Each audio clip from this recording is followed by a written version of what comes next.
Well, now, can we move on to the time when you did eventually part company with Freud? It was partly, I think, with the publication of your book, The Psychology of the Unconscious. Is that correct? That was the real course. Well, now, before you... Oh, I mean the final course, because it had a long preparation. You know, from the beginning I had a reservatio mentalis.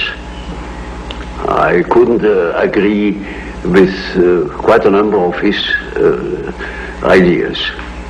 Which ones in particular? Well, chiefly his purely personal approach and his disregard of the historical conditions of man. You see, we depend largely upon our history. We are shaped through education, through the influence of the parents, which are by no means always personal. They were prejudiced, or they were influenced by historical ideas, or what I call dominance. And that is a most decisive factor in psychology. And we are not of today or of yesterday. We are of an immense age. Was it not partly your observation, your clinical observation of psychotic cases, which led you to differ from Freud on this? It was partially my experience with schizophrenic patients that led me to the idea of certain general historical conditions. Is there any one case that you can now look back on and feel that perhaps it was the turning point of your thought? Oh yes, I made quite a number of experiences of that sort, and I went even to Washington to study Negroes at the psychiatric clinic there in order to find out whether they have the same type of dreams as we have. And these experiences and others led me then to the hypothesis that there is an impersonal stratum in our psyche. And I can tell you an example. We had a patient in the ward. He was quiet but completely dissociated, schizophrenic. And he was in the clinic already for over 20 years. He had come into the clinic, as a matter of fact, being a young man, a little clerk, and did no particular education. And once I came to the ward, and he was obviously excited and called to me, took me by the lapel of my coat and led me to the window and said, "Doctor, now you will see. Now look at it. Look up at the sun and see how it moves. You see, you must move your head too, like this, and then you will see the follows of the sun. And you know, that's the origin of the wind.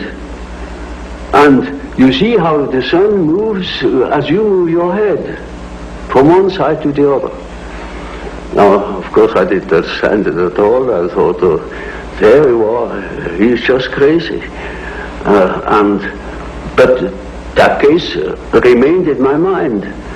And 4 years later, I came across a paper written by the German historian Dietrich, who had dealt with the so-called Mitras literature, a part of the great Parisian social papyrus.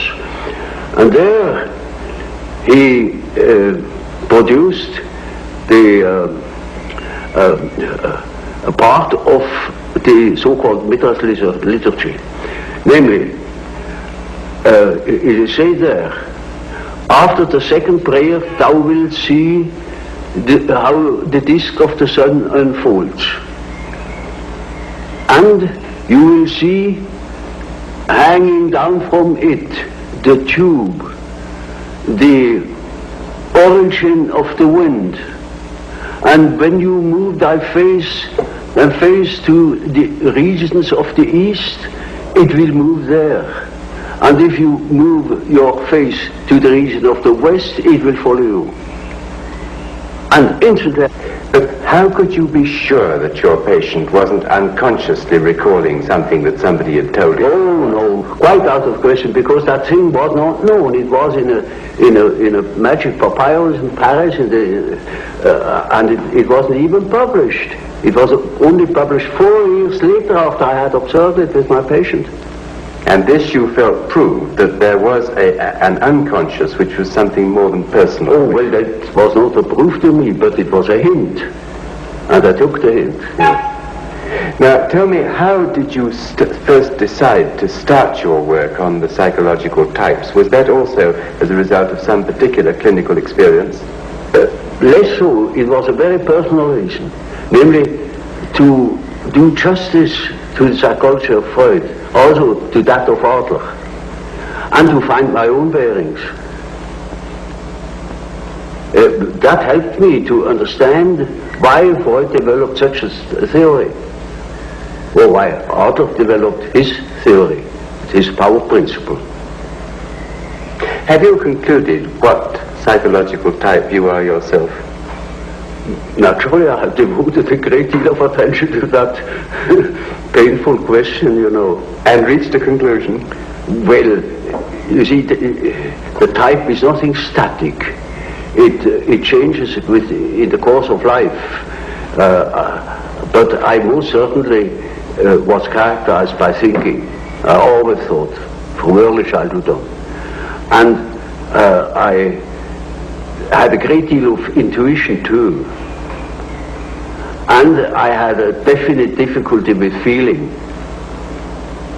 And my relation to reality was not particularly brilliant. I was often at variance with the reality of things. Now that gives you all the necessary data for the You have written one time and another some sentences which have surprised me a little about death. Now, in particular, I remember you said that death is psychologically just as important as birth, and like it's an integral part of life, but surely it can't be like birth if it's an end, can it? Yes, if it's an end. And there we are not quite certain about this end. Because, you know, there are these peculiar faculties of the psyche that it isn't entirely confined to space and time. You can have dreams or visions of the future. You can see round corners and such things. Only ignorance deny these facts. It's quite evident that they do exist and have existed always.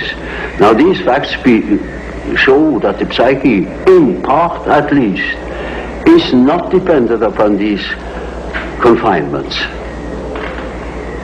And then what? When the psyche is not under that obligation to live in time and space alone, and obviously it doesn't, then to that extent the psyche is not submitted to those laws. And that means a practical continuation of life, of a sort of psychical existence beyond time and space. Do you yourself believe that death is probably the end, or do you believe that? Well, I can't say. You see, the word belief is a difficult thing for me. I don't believe. I must have a reason for a certain hypothesis. Either I know a thing, and when I know it, I don't need to believe it. If I don't allow myself, for instance, to believe a thing just for the sake of believing it, I can't believe it. But when there are sufficient reasons for a certain hypothesis, I shall accept these reasons, naturally. I should say, we have to reckon with the possibility of so-and-so. you know. Well, now, you told us that we should regard death as being a goal, Yes. and that to shrink away from it is to evade life and Yes. life purpose. Yes. What advice would you give to people in their later life to enable them to do this, when most of them must in fact believe that death is the end of everything? Well, you see, I have treated many old people, and it's quite interesting to watch what the unconscious is doing with the fact that it is apparently threatened with a complete end.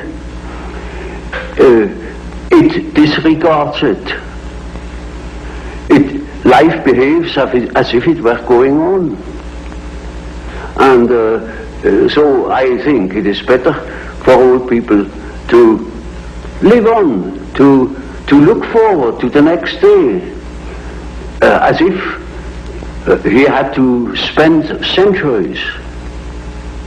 And then he lives properly.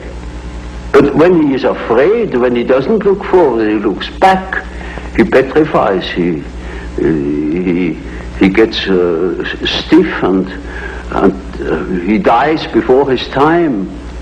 But when he is living on, looking forward to the great adventure that is ahead, then he lives.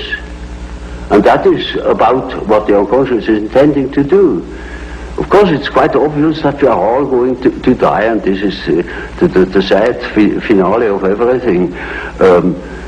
But nevertheless, there is something in us that doesn't believe it, apparently. But this is merely a fact, a psychological fact. Doesn't mean to me that it proves something. It is simply so.